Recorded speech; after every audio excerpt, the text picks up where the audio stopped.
Welcome to Vidya Mela channel. प्रस्तुत है कक्षा 10वीं का पाठ साखी। तो चलिए शुरू करते हैं।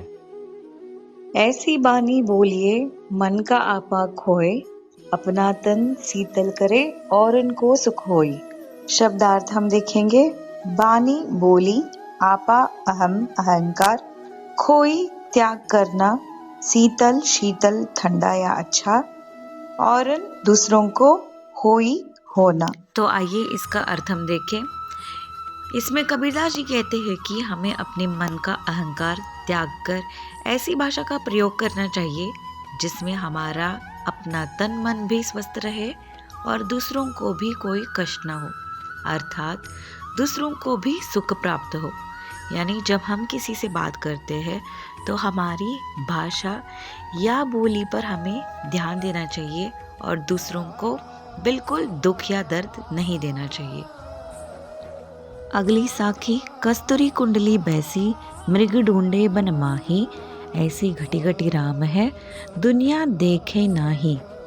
इसका अर्थ है, कबीरदास जी कहते हैं कि जिस प्रकार एक हिरन कस्तूरी की खुशबू को जंगल में ढूंढता फिरता है, जबकि वह सुगंध उसी के नाभि में विद्यमान होती है, परंतु वह इस बात से बेखबर होता है, इसी प्रकार संसार के कण में ईश्वर विद्यमान है और मनुष्य इस बात से बेखबर ईश्वर को देवालयों और तीर्थस्थलों में ढूंढता है।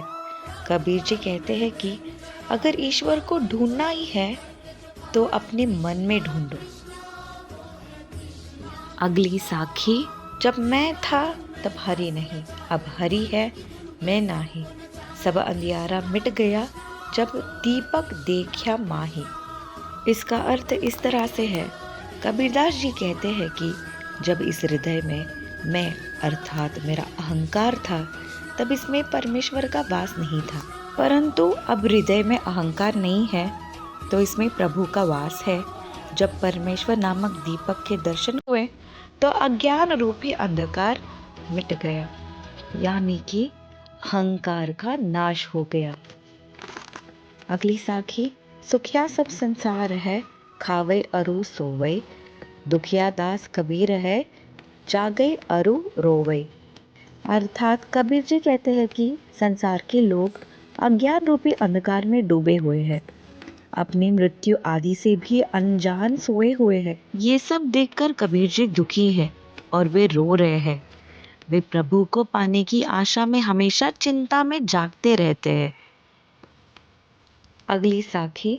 बिरह भुअंगम तन बैसे, मंत्र न लागे कोई, राम वियोगी ना जिवे, जीवे तो ब्योरा होई। अर्थ। कबीरदास जी कहते हैं कि जब मनुष्य के मन में अपनों के बिछड़ने का गम सांप बनकर लौटने लगता है तो उस पर न कोई मंत्र का असर होता है और न ही कोई दवाई असर करती है। इस तरह राम अर्थात ईश्वर के वियोग से मनुष्य जीवित नहीं रह सकता, और यदि वह जीवित रहता भी है तो उसकी स्थिति पागलों की जैसी हो जाती है। तो यानी भगवान के प्रति भक्ति यहाँ पे दिखाई गई है कि भगवान के बिना मनुष्य अधूरा है और वह जीवित नहीं रह सकता है। अगली साखी। निंदक नेड़ा राखिए, आंगनी उठी बधाई, बिन साबन पानी बिना निर्मल करे सुभाई। तो इसका अर्थ।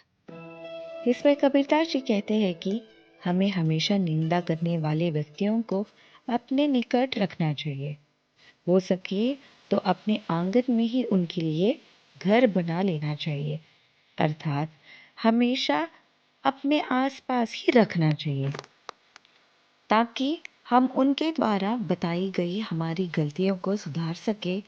इससे हमारा स्वभाव बिना साबुन और पानी की मदद के ही बिना साफ हो जाएगा।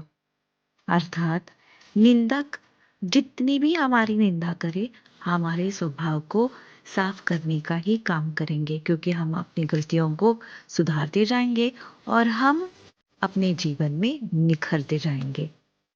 अगली साखी। पोती पड़ी पड़ी जगमुआ, पंडित भया न कोई, एक अशीर पीव का, पढ़े सो पंडित होए। तो इसका अर्थ।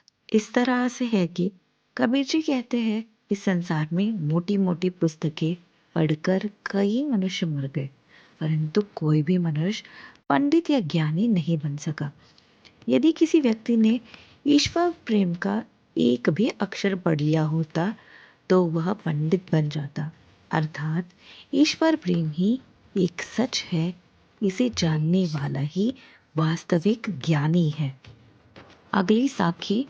हम घर जाला आपना लिया मुराड़ा हाथी, अब घर जालो तास का जे चले हमारे साथी। इसका अर्थ कबीर जी कहते हैं कि उन्होंने अपने हाथों से अपना घर जला दिया है, अर्थात उन्होंने मोह माया रूपी घर को जलाकर ज्ञान प्राप्त कर लिया है। अब उनके हाथों में जलती हुई मशाल है, यानी ज्ञान है। अब वे उनका घर जलाएंगे जो उनके साथ चलना चाहते हैं, अर्थात उसे भी मोह माया से मुक्त होना होगा जो ज्ञान प्राप्त करना चाहता है, यानी मोह माया त्याग कर अध्यात्म की ओर आगे बढ़ना चाहते हैं। तो ऐसी वीडियोस को देखते रहे और चैनल को सब्सक्राइब कीजिए।